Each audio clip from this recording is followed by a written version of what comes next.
Pharisees and some of the scribes who had come from Jerusalem gathered around Jesus, they noticed that some of his disciples were eating with defiled hands, that is, without washing them.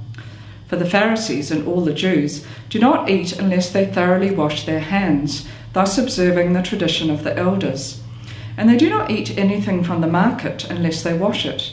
And there are also many other traditions that they observe, the washing of cups, pots, and bronze kettles. So the Pharisees and the scribes asked Jesus, "Why do your disciples not live according to the tradition of the elders, but eat with defiled hands?"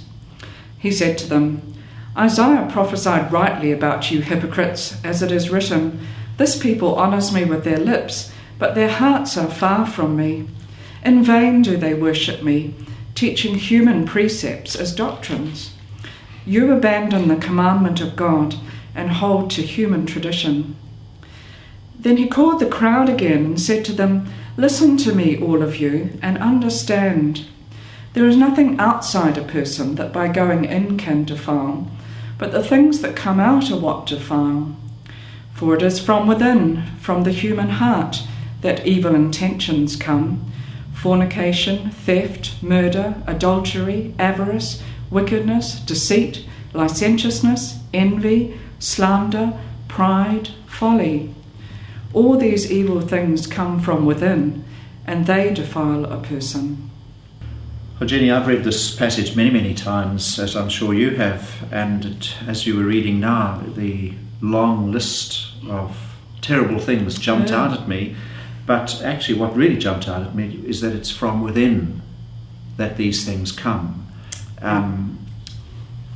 which I suppose disturbs me, because I would much prefer that horrible things came from outside, and that I can't possibly be like that. And yet Jesus is unequivocal, isn't he? And it feels like actually easier to sort out some of the outside things, and perhaps that's what why the Pharisees and scribes sort of hark back to them, because actually you can sort out sort of behaviour things and tidy up your etiquette and your, I mean, what is he getting at? I mean, it's fascinating. I love all this stuff about cups and pots and kettles, and, but what are we actually dealing with there?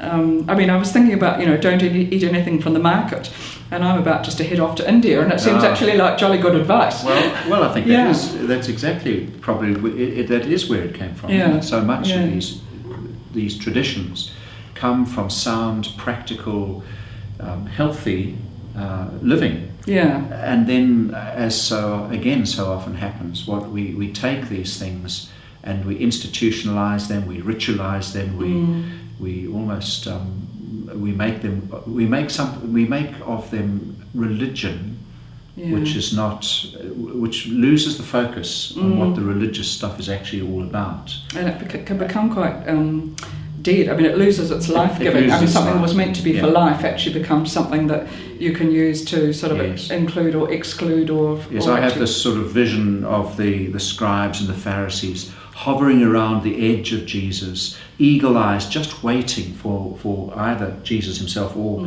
as happens here, one of his close disciples to put a foot wrong, to criticize. They're actually not there to hear what Jesus is on about. They're there to criticize. And we all know people like that. There's nothing worse than being a leader and you know that you're trying to address people and they're actually just waiting to say that you haven't got cut you down, well, cut you something down. Minor.